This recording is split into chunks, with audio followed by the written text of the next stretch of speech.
Good morning. Hindi की online class में आज हम पढ़ेंगे व्याकरण, समास।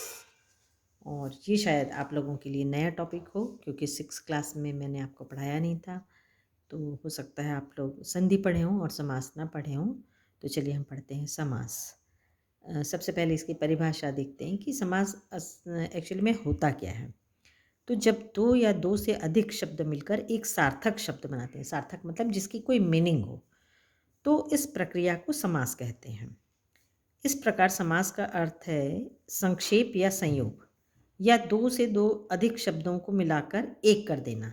तो जब दो शब्द होते हैं और उनको एक कर देते हैं और उनसे कोई एक नया ऐसा शब्द बनता है जिसकी कोई मीनिंग हो, तो उसे हम क्या कहते हैं? समास कहते हैं। जैसे उदाहरण, विषधर। विष मतलब जहर, धर मतलब धारण करने वाला।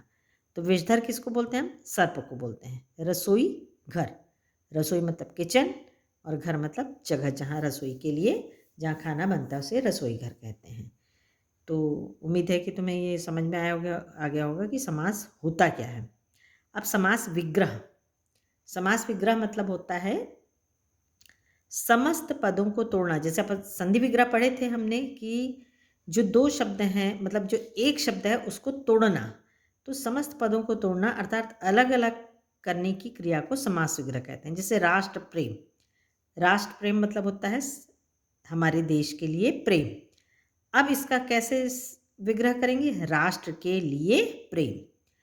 अब आगे हमें देखते हैं कि समास कितने प्रकार के होते हैं। तो समास कितने प्रकार के होते हैं? 6 प्रकार के होते हैं। पहला होता है अव्ययी भाव समास, दूसरा तत्पुरुष समास, तीसरा कर्मधारय समास, चौथा द्विगु समास, पांचवा द्वंद्व समास और छठवां बहुब्रीहि समास। सबसे पहले पढ़ते हैं अव्ययी भाव समास। जिस समास का प्रथम पद मतलब पहला जो शब्द है वो क्या हो? प्रधान हो। प्रधान मतलब मेन, मुख्य हो, जिसके लगने से शब्द का अर्थ चेंज हो जाए, वह अव्यय हो। और वह अव्यय हो उसे अव्ययी भाव समास कहते हैं। तो जैसे कि एग्जाम्पल से हम देखते हैं, ये है यथा संभव। इसका मतलब होता है जैसा संभव हो। अब इसमें पहला शब्द क्या है? ये प्रधान है, यथा। यथा मतलब जैसा संभव हो। प्रतिदिन, दिन मतलब डेली, प्रति मतलब हर रोज, दिन दिन मतलब हर रोज। तो प्रति क्या है? ये प्रधान शब्द है।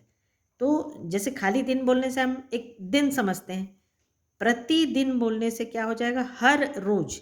इसका भाव ही बदल गया। उसी प्रकार से है आजीवन। आ क्या है? ये प्रधान शब्द है। जीवन मतलब लाइफ। आ लग जाने से क्या हो गया? इसका मतलब सारा जीवन, पूरी जिंदगी भर। भर पेट, अब ये भर पेट मतलब तो होता है स्टमक। भर लग जाने से इसका मतलब पूरा चेंज हो गया, नया शब्द बन गया। इसका नया शब्द क्या हो गया? पेट भर के। बेईमान, ईमान मतलब होता है ईमानदारी।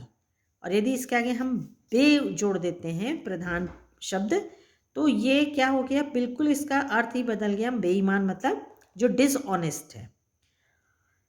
उसी प्रकार से निसंदेह, संदेह मतलब होता है कोई डाउट, और नी लग जाने से क्या हो गया? निसंदेह। तो ये कौन से समास हुए? इन्हें हम अव्ययी भाव समास कहेंगे। इसके बहुत सारे उदाहरण हैं, हम आपको पीडीएफ में भेज देंगे। और दूसरा समास अब हम देखते हैं तत्पुरुष समास। इस समास में पूर्व पद विशेषण, अभी हमने क्या देखे थे कि मुख्य प्रधान होता है, और लेकिन ये जो तत्पुरुष समास होता है इसमें जो पहला होता है विशेषण। विशेषण सभी जानते हैं, आप लोग बचपन से ही पढ़े। विशेषण का अर्थ होता है जो संज्ञा या सर्वनाम की विशेषता बतलाता है, उसे हम विशेषण कहते हैं, जिसे हम इंग्लिश में एडजेक्टिव भी कहते हैं।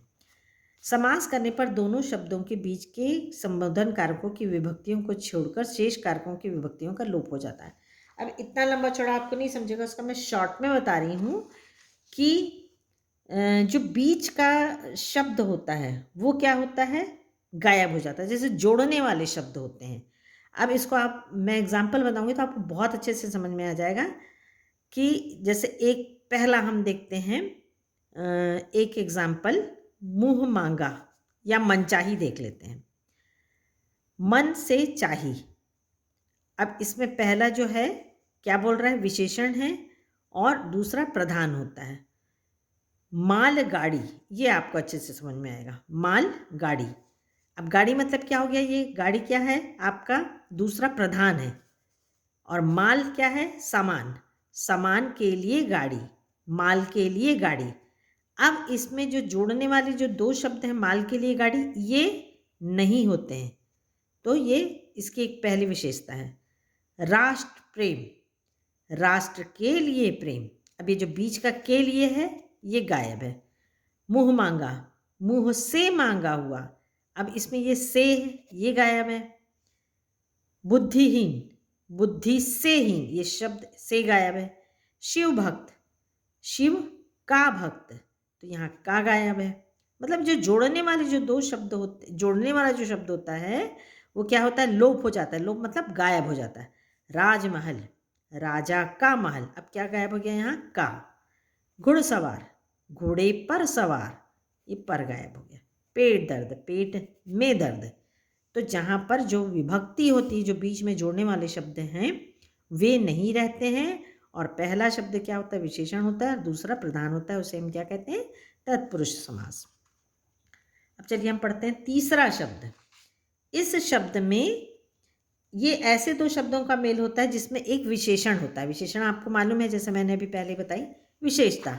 अब जैसे इसमें लाल किला, किला कैसा है लाल रंग का है, इसमें लाल क्या है विशेषण है।